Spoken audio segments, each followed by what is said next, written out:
Bueno, ahí entonces tenemos dos grabaciones y esta ya la coloco en el último ítems que tiene que ver con el capítulo 22. Bueno, vayan a su Biblia, hermanos, abran su Biblia y vamos a leer el capítulo 22. Quiero pedirle a Mario, si sos tan amable, amigo querido, de leernos el capítulo 22 y después iremos a la interpretación versículo por versículo.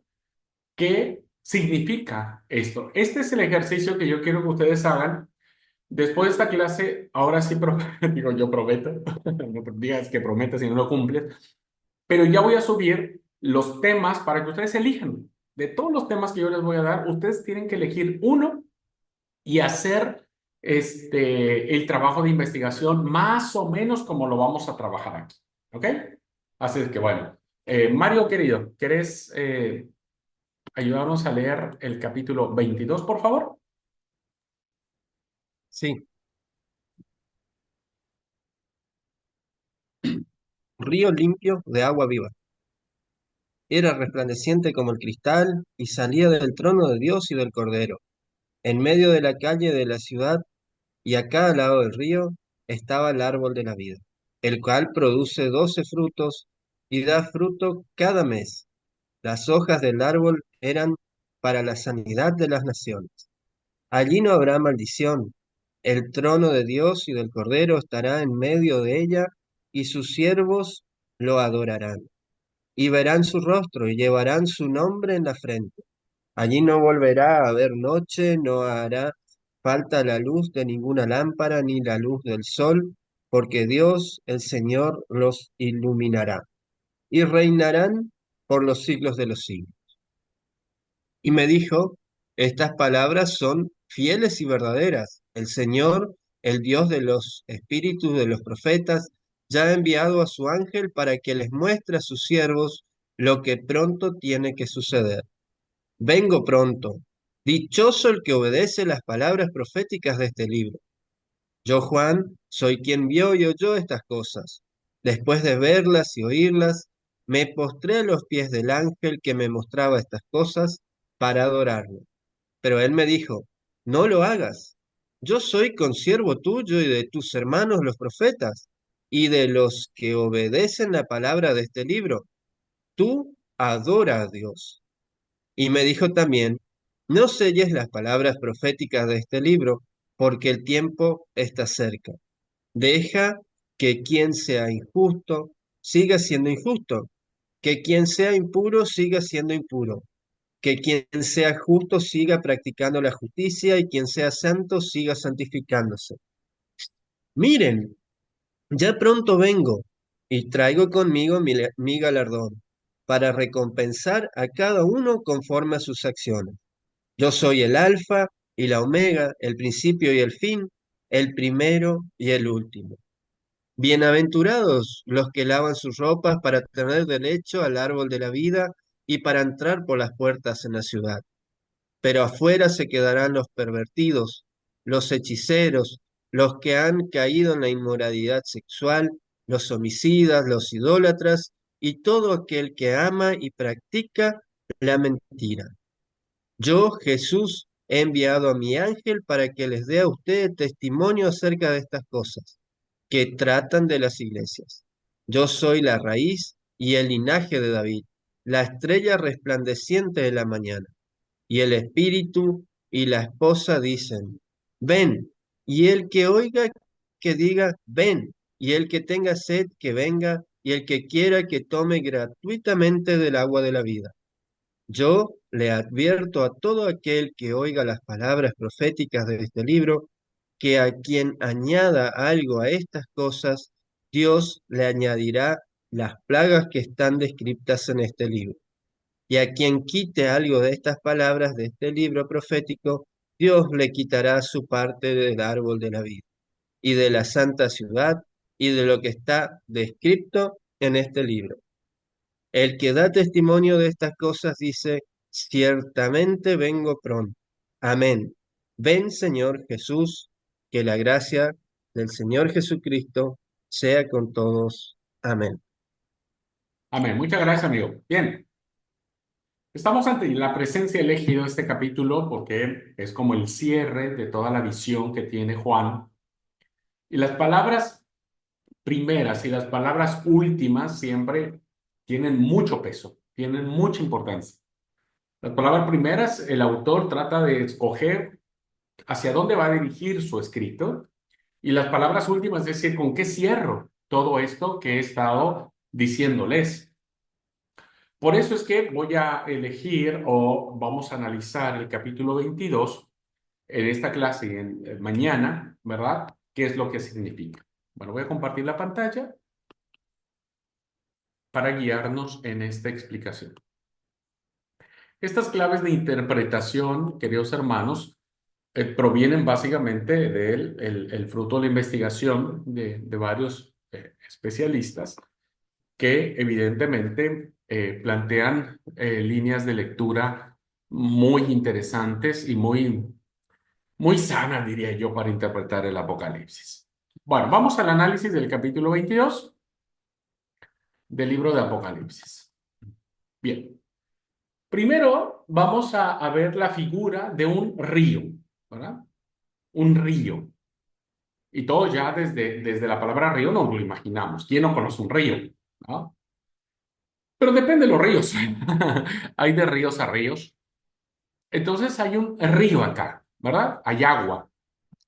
Y se le conoce como el río de la vida. Y entonces empieza el texto diciendo, y me mostró el río del agua de la vida. De eso trata esta parte. Y ese río es reluciente como el cristal, puro, agua cristalina, pero que tiene un punto de partida interesante, ¿no? Este río no nace de la nada, sino el lugar de nacimiento del río es fundamental, porque donde nace el río, ¿verdad? Es la vertiente, y es de donde va a surgir siempre el agua. Y en la visión de Juan dice que sale del trono de Dios y del Cordero, del Padre y del Hijo. Esa es la fuerza. Ahí está la esencia de este río. Y dice que cruza o pasa en medio de la calle de la ciudad, ¿verdad? Este simbolismo también es poderoso. A ambos lados del río, es decir, en las riberas, estaba el árbol de la vida. Aparece un árbol con una figura. Acuérdense que la apocalíptica siempre va a echar mano de figuras tanto del ámbito de árboles como de animales, es decir, de vegetales como de animales. Y entonces este árbol dice que da 12 clases de frutos. No sabemos qué, pero 12 clases de frutos. 12, número 12. Tiene parte importante, dando su fruto de acuerdo con cada mes, y las hojas del árbol eran para la sanidad de las naciones. Ojo acá con esto, naciones, no nación, no es solamente al pueblo judío. Recuerden que la apocalíptica va a encerrar un tono universalista de salvación. Ok. ¿Qué significa este pasaje? Bueno, este pasaje, hermanos, tiene profundas raíces en la mentalidad del escritor sobre el Antiguo Testamento, ¿verdad? Esto que escribe el autor no viene de sí mismo, sino de muchos pasajes del Antiguo Testamento. El primero de ellos tiene que ver con el principio, ¿verdad? Con el libro del Génesis, en el relato creacional. Porque en el trasfondo, Juan está pensando cómo inició todo y cómo va a terminar todo. Así que cuando nosotros leemos el segundo relato creacional en el libro de Génesis, en el capítulo 2, encontramos claramente que había un río también en este huerto perfecto, en este huerto, en este jardín del Edén, ¿verdad? Había un río que regaba todo el huerto, y ese río permitía que el jardín fuera fructífero. Por eso a partir del 8, versículo 8 al 16, dice que Dios plantó un huerto, un jardín, en un lugar llamado Edén. Y dice el libro de Génesis, y salía de Edén un río para regar el huerto. Es creacional, hermanos. Este es un mensaje profundamente creacional, donde no hay pecado, donde el pecado todavía no ha tocado este río, diríamos, no ha contaminado este río. Entonces, vean cómo el autor lleva a sus oyentes hacia el origen, hacia el principio, donde todo era perfecto, ¿ok? Donde todo era santo, donde no había pecado, no había muerte, no había nada. El pecado entra hasta el capítulo 3 recién, y aquí estamos en el capítulo 2. ¿Qué otra figura tiene el autor? Pues una de las cosas que decía el profeta Ezequiel respecto de otro río, ¿verdad? Pero que ahora salía del templo de Jerusalén. Recuerden que Ezequiel, hermanos, es un profeta del exilio. Es un profeta, ¿verdad? Que es llevado cautivo a Babilonia en el exilio. Y entonces, en el exilio, él recibe junto al río Quebar, ¿verdad? La visión de Yahvé o la visión de Dios en donde le dice que el templo que ha sido destruido por los babilonios va a ser nuevamente construido y que Israel o Jerusalén o los judíos volverían nuevamente al templo. Y entonces él tiene una visión muy interesante en el capítulo 47, versículos del 1 al 7, que dice que había aguas de salud, ¿verdad? Dice, y me hizo volver luego a la entrada de la casa. Y aquí aguas que salían de debajo del umbral de la casa hacia el oriente, porque la fachada de la casa estaba al oriente y me sacó y demás. Versículo 5 dice, midió otros 1000 y ya era un río que yo no podía pasar porque las aguas habían crecido de manera que el río no podía pasar sino solamente nadando. Y me dijo, ¿has visto esto, hijo del hombre? Después me llevó y me hizo volver por la ribera del río. Hay un río donde las aguas sanaban, eran restauradoras. ¿Por qué? Porque evidentemente en la época del exilio, donde había quebranto, donde el pueblo fue llevado a esta experiencia retraumática, bueno, Ezequiel ve en la visión de que el templo de Jerusalén sale un río, ¿verdad? Que va creciendo. A la medida que va avanzando el profeta, se va haciendo más profundo, y llega un momento en donde ya no puede caminar sobre él, solamente tenía que nadar. Y ese río, ¿verdad? Simbolizaba de la sanidad, ¿verdad? Era para sanar esta herida o estas heridas que había provocado el exilio. Vean entonces cómo el autor de Juan, al hablar de este río, tiene esta cosmovisión antigua.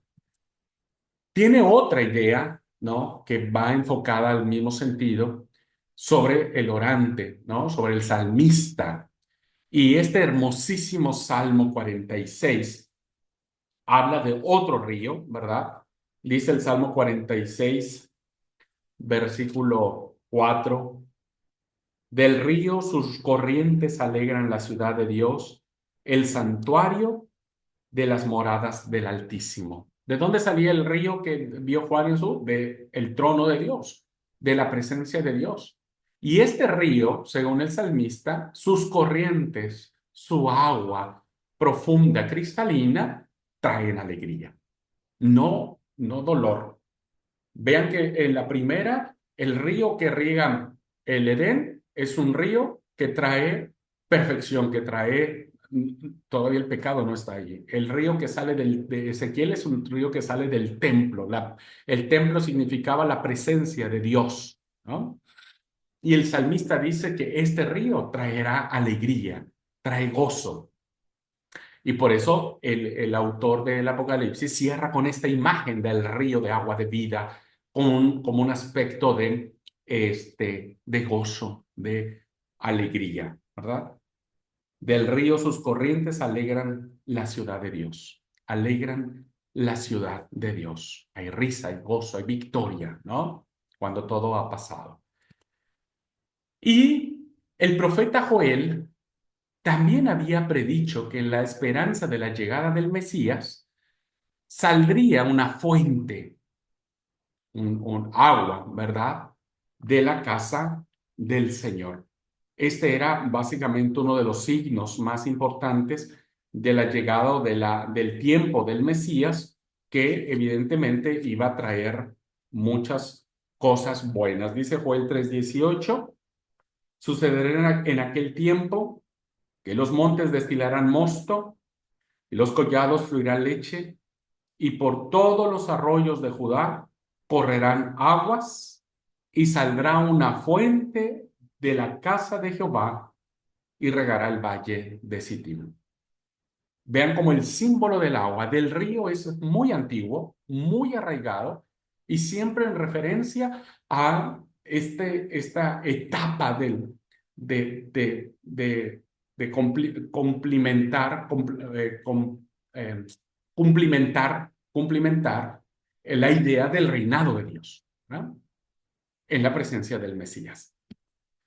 Y finalmente tenemos otra profecía también de Zacarías en la etapa de la restauración, en la época de restauración, donde dice el profeta Zacarías en el capítulo 14, versículo 8, acontecerá también en aquel día, vean estas expresiones del futuro reinado del Mesías, que saldrá de Jerusalén aguas vivas, la mitad de ellas hacia el mar oriental, otra mitad hacia el mar occidental en verano y en invierno. Aguas vivas, aguas de vida, aguas que traen alegría, agua que sale de la casa de Dios, agua que nos recuerda al estado perfecto, es lo que nos está queriendo decir el autor en estos primeros versículos. Es el cumplimiento de que todo lo malo desaparecerá, ¿no? Y todo quebranto. Vean entonces cómo el autor, que es profeta, Juan, tiene en su mente esta idea y la transmite en esta figura del agua que sale del trono de Dios, del Cordero, de la ciudad de Jerusalén, ¿no? Que es un árbol de vida que trae sanidad, según Ezequiel, ¿verdad? Que trae sanidad y sobre todo, como dijo el salmista, es un río que va a alegrar, que trae alegría, que trae gozo. ¿Mm? Así que así empezamos entendiendo por qué Juan utiliza esta figura del río. Pudo haber utilizado otra figura, ¿verdad? Pero utiliza la figura del río de la vida por la fuerte carga que tenía este simbolismo en el Antiguo Testamento. Bien, avanzamos y dice que Dios, decían los rabinos en sus sueños de la Edad Dorada, es decir, de la época futura, que Dios haría brotar del lugar santísimo un río a cuyas orillas crecerá toda clase de frutos delicados. Esta era la enseñanza que tenían los rabinos. Vieron en la clase que vimos del aparato de la apocalíptica, estas figuras, ¿no? De que la tierra daría abundancia en todo y cada uva tendría 220 litros de vino, cada uva, los racimos eran incontables. Bueno, creían los rabinos que iba a haber un río y habría frutos maravillosos. Bien, pero puede bien ser aquí que se trata de algo más sencillo, no tan como lo decían los rabinos. Los que vivimos en una civilización en la que basta con haber una canilla para obtener agua fresca, clara y abundante, apenas podemos comprender lo preciosa que era el agua en Oriente. Qué interesante esta observación, ¿verdad? ¿Por qué hablar de agua? Hermanos, si ustedes viven junto a la costa, en el mar, bueno, no les hace mucho sentido. Si usted siempre que va a la canilla o a la llave de su casa y abre y cae agua fresca, agua cristalina, bueno, pues no tenemos ningún problema, ¿no? Pero ahora imagínense en las tierras cálidas, en los desiertos, donde no hay agua. Hay ciudades donde tienen que caminar kilómetros para encontrar un balde de agua y no siempre linda ni limpia. El agua literalmente es la vida para muchos. Nosotros tal vez no lo percibimos, pero para aquellos tiempos donde la gente vivía en estos espacios geográficos, pues evidentemente obtener agua cristalina, fresca, hermosa, hermanos, era vivir porque el agua es la vida. Por lo tanto, podríamos pensar también, haciendo la explicación de este pasaje, que el río de la vida bien puede representar la vida abundante que Dios provee gratis para su pueblo. Esta agua que sacia nuestra sed, que sacia la sed del alma, que sacia nuestra necesidad de Dios, ¿verdad? Y eso es vida, eso es tener vida. Y eso es agradecer a Dios su gracia inmerecida, ¿no? Es agua de vida. Jesús dijo, el que cree en mí, ríos de agua viva correrán en su interior, en su vientre, en todo lo que somos. Este río que sacia nuestra sed, que sacia nuestra necesidad, un agua que no nos deja beber de otros pozos, ¿no? Solo del agua del río de la vida. Así es que es una linda aplicación pastoral de cómo entender este río a la luz de este reino, ¿no? Y que cuando el Señor Jesús venga, pues evidentemente Él será la satisfacción plena de nuestra alma, ¿no? Ya no tendremos necesidad de otra cosa. Bien, la otra figura que encontramos, uno es el árbol, perdón, uno es el río y el otro es el árbol. Y entonces, cuando dice que Apocalipsis dice, y da a las riberas del río, hay un árbol de la vida, ¿verdad? Dice el árbol de la vida que da 12 frutos y cada mes su fruto, y el árbol, las hojas del árbol eran para la sanidad de las naciones. ¿Qué significaba el árbol en la mentalidad del autor del Apocalipsis? Bueno, la figura del árbol tiene dos antecedentes que se demuestran en la escritura antigua. Primero, hermanos, tiene que ver con el huerto del Edén, ¿verdad? El capítulo 3, versículo 6, habla claramente de este árbol que dice, y vio la mujer que el árbol era bueno para comer y que era agradable a los ojos y árbol codiciable para alcanzar la sabiduría, y tomó de su fruto y comió, y dio también a su marido, el cual comió con ella, ¿no? El árbol de la vida, del cual Dios le había dicho a ellos que no deberían de comer. Y el otro árbol, ¿verdad? Es el que nos plantea el profeta Ezequiel en el capítulo 47, versículo 12, que de ahí toma Juan este pasaje, ¿verdad? Y dice, y junto al río, esta imagen del río que sale de la casa de Dios en la ribera, a uno y a otro lado crecerá toda clase de árboles frutales. Sus hojas nunca caerán ni faltará su fruto. Su fruto será para alimento y su hoja para medicina. Vean que Juan está tomando del profeta Ezequiel la figura de lo que sucedería en la llegada del Mesías y la está aplicando a la persona de Jesucristo.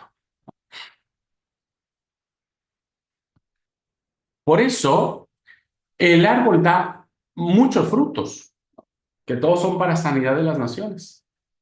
Sin duda, podemos ver aquí el simbolismo de los frutos del Espíritu, que eso es una aplicación muy interesante. Un fruto salen muchos frutos, que es la vivencia de Dios. El árbol de la vida trae vida, pero no era ese momento en donde el hombre tenía que comer, ¿verdad? Y desobedecer a Dios. Y el profeta Ezequiel sabía que en el reinado del Mesías iba a haber este simbolismo de plenitud, de paz. Y entonces el árbol que da frutos, evidentemente el profeta habría comido de un árbol cualquiera frutos que pudiese producir su árbol y decía, wow, qué rico es esto. Es más, cuando alguien va por el desierto, ¿por qué creen que Jesús maldice la higuera? Porque él tenía mucha hambre. Se encuentra una higuera y la higuera no tiene fruto. La maldice. Está bien, tiene una explicación teológica la maldición a la higuera, pero Pues imagínense ustedes caminar durante mucho tiempo, tener hambre, ver un árbol y decir, wow, va a tener fruto y no lo tenga. Bueno, es como si el árbol no valiera. Pero este árbol, diríamos, sí tiene frutos. En cada fruto diferente para cada mes del año, es decir, de manera plena. La pregunta es, ¿no podemos ver simbolizado que en la vida que Dios da hay una gracia especial para cada edad, desde la cuna hasta la sepultura? Es la totalidad de la vida. El árbol de la vida ya no nos ha sido vedado. Ya Dios no dice, no coman de ese árbol, no coman de ese fruto. Ahora ese árbol sirve para sanidad de las naciones. Ahora esos frutos pueden comerse. Ahora podemos acercarnos sin tener la sentencia de que moriremos. Ahora podemos acercarnos porque está ahí en medio de la ciudad para que todos tomemos su fruto. Es increíble, hermanos, el cambio de mentalidad. La gente que sabía que lo que hizo Adán y Eva de tomar el fruto del árbol de la vida y comer trajo como consecuencia el pecado, ahora el Señor dice, listo, ahora es el tiempo. Coman, disfruten, vivan plenamente. Y entonces este árbol que da su fruto cada mes, ¿verdad? Habla de la totalidad de la vida, que es Dios, ¿verdad?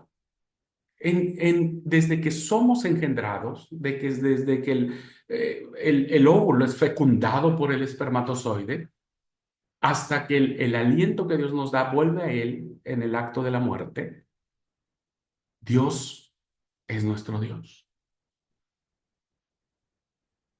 Su gracia nos acompaña, su misericordia nos sostiene.